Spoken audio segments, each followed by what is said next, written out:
एक बार की बात है, चंदनपुर गांव में रमेश नाम का एक मध्यम वर्ग का किसान रहता था, जो बहुत ही लालची और स्वार्थी था। उसके इस आचरण की वजह से वह पूरे गांव में जाना जाता था। उसके इसी आचरण की वजह से वह हमेशा दूसरों को धोखा देने की कोशिश करता था। और उसी गांव में रामदास नाम का एक और किसान रहता था, जो रमेश का पड़ोसी है, जो बहुत ईमानदार और परिश्रमी है। वह हमेशा दूसरों की मदद करने के लिए तैयार रहता है। इसी प्रकार रमेश और रामदास दोनों खेत में खड़े होकर बात करते हैं। इस प्रकार रामदास बोलता, राम राम भाई, क्या हाल है? तब रमेश बोलता है।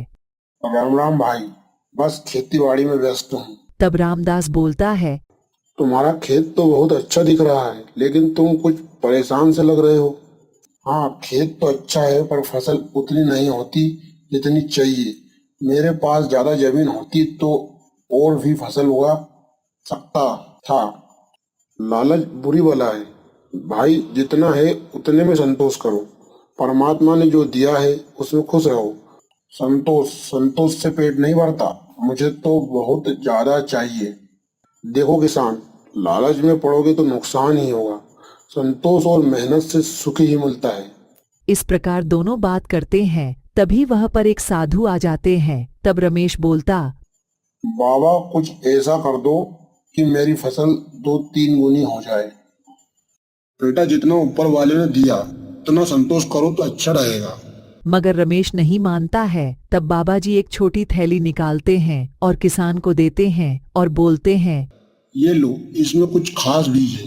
इन्हें अपने खेत में बो देना, पर ध्यान रखना, लालच न करना। तब रामदास बोलता है, क्या है इसमें बाबा? ये बीज जादुई है, जितनी जरूरत हो उतने ही बोना। अधिक बोओगे तो नुकसान होगा। इस प्रकार साधु चले जाते हैं। रमेश मन ही मन खुश होता है और सोचता है, अब मेरी सारी समस्याएं हल हो जाएंगी।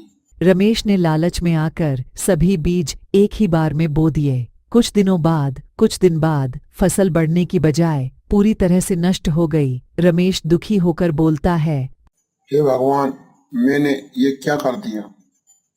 मैंने तुम्हें समझाया था लालच ना करना, अब समझे? लालच का नतीजा